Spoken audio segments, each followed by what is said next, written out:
12 जून 2025 India का Boeing 787 dream liner flight number AL171 Ahmedabad के airport से लंदन के लिए टेक ऑफ करता है। जहाज़ में टोटल 242 लोग सवार थे, जिसमें 230 पैसेंजर्स, 12 क्रू मेंबर्स थे। टेक ऑफ के 30 सेकंड बाद ही प्लेन सिर्फ 625 फीट का एल्टीट्यूड ले पाता है और फिर अचानक नीचे गिरने लगता है। टावर से कांटेक्ट टूट जाता है। सब कुछ सिर्फ 36 सेकंड में होता है।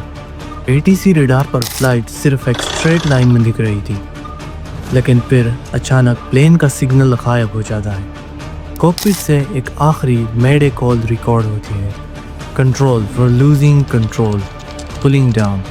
उसके बाद रेडियो बिल्कुल खामोश हो जाता। कोई वार्निंग, कोई जवाब, कुछ नहीं। आखिरी नज़र में प्लेन को अहमदाबाद के BJ मेडिकल कॉलेज की बगल में कुछ लोग बिल्डिंग की छत पर थे। उन्होंने देखा कि एक बोइंग प्लेन उनके सर के बिल्कुल ऊपर से लो एल्टीट्यूड में गुजरता है।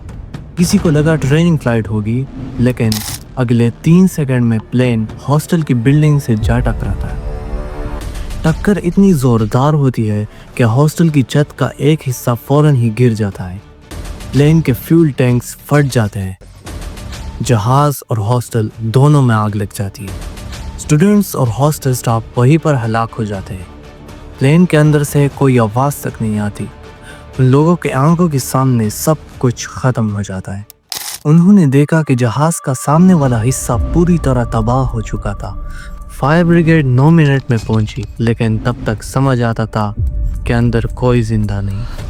लोग फ़ोन से वीडियो बना रहे थे, लेकिन किसी को समझ नहीं आ रहा था कि यह रियलिटी है या नाइटमेयर। रेस्क्यू टीम्स ने हॉस्टल और प्लेन के अंदर से सिर्फ 5 बॉडीज़ को पहचान सके, बाकी सब कुछ जल चुका था। रिपोर्ट्स का कहना है कि हाइड्रोलिक्स फेल हो गए थे और कंट्रोल रिस्पॉन्स ज़ीरो था, यानी सिस्टम ख़त्म हो गया था। प्लेन फ्री फॉल में था। कुछ रिपोर्ट्स ये कहती है कि रेम एयर टर्बाइन एक्टिवेट हो गया था, जिसकी वजह से जहाज़ में पावर फेलियर हो चुका था। और कुछ रिपोर्ट्स ये कहती है कि डुअल इंजन फेलियर था, लेकिन हैरानी की बात यह है कि जहाज़ के इंजन्स के मेंटेनेंस रिकॉर्ड बिल्कुल साफ थे। और इससे भी ज़्यादा हैरान कर देने वाली बात यह है कि इस खौफनाक क्रैश में भी एक पैसेंजर जिंदा बच गया। जी हाँ दोस्तों, विश्वास कुमार रमेश जो सीट A11 पे बैठे थे, वो एक ब्रोकन इमरजेंसी डोर के ज़रिए से प्लेन से निकले और अपनी जान बचाई। वो बाद में हॉस्पिटल में बताता है कि मैंने जब आँख खोली तो हर जगह आग थी। मुझे लग रहा था मैं मर चुका हूँ। अब इन्वेस्टिगेशन शुरू हो जाती है। DGCA और बोइंग की टीम्स स्पॉट पर पहुँचती है। वो कंफर्म करते हैं कि इंजन नंबर 2 में टेक ऑफ के वक्त कंप्रेसर स्टॉल हुआ, जिसने हाइड्रोलिक सिस्टम को फेल कर दिया। अब DGCA ने हुक्म दिया है कि तमाम एयर इंडिया के 787 प्लेन्स की गहराई से चेकिंग की जाए। एयर इंडिया को अपनी इंटरनेशनल फ़्लाइट्स 15% तक कम करनी पड़ी।